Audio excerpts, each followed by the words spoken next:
And this divide between the West and the East is only set to grow. Here's another reason why. A new weapons race is underway. Western powers on one side, China and Russia on the other.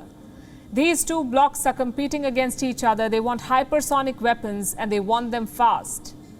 These are missiles that travel faster than sound. Russia says it is already using them in Ukraine. Now AUKUS, which is an alliance of Australia, the UK and the US, AUKUS, is stepping up to challenge Russia. Here's a report. In March, the Russian military had released a video. It was of a missile strike.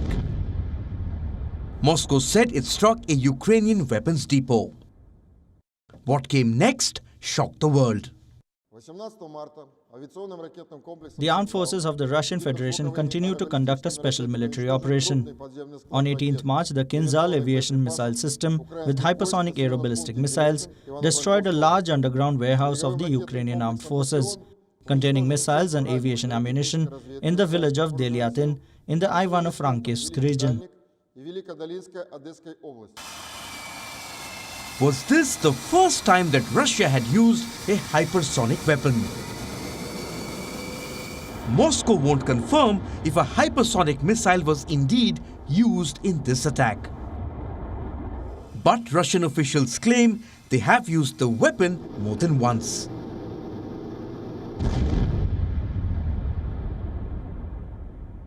Now the West is responding to these developments. The United States, the United Kingdom and Australia have a plan. These three countries make up the group called AUKUS. They came together last year to build nuclear submarines. Now AUKUS says it will build hypersonic weapons too. Now, what we've announced overnight is that hypersonics and the various technologies that surround hypersonics are very much a part of what the AUKUS partnership is striving to deliver, not just in Australia, but in the United States and the United Kingdom as well. AUKUS will develop ultra-fast missiles. They travel at 5 times the speed of sound. Hypersonic missiles can hit targets anywhere on Earth, that too within an hour. Australia wants these missiles in its arsenal. They can be deployed on land as well as Australian fighter jets and warships. These are cutting-edge weapons, and world powers are in a race to get them. Russia seems to be ahead in the race, but other major powers are not too far behind. This week, the United States tested a hypersonic cruise missile. It was made by Lockheed Martin, one of America's biggest weapon contractors. This is America's second hypersonic weapons test. The US also has a separate program with Australia. It's called Sci-Fire. The objective remains the same: the development and deployment of hypersonic weapons.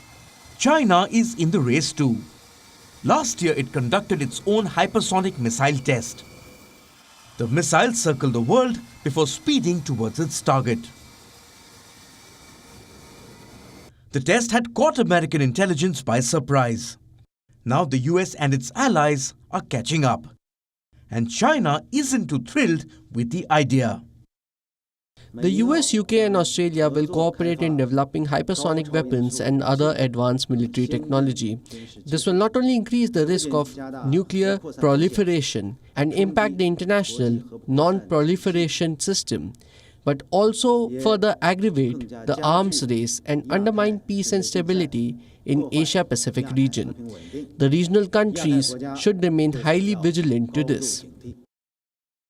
AUKUS believes the only acceptable response is to develop their very own hypersonic weapons.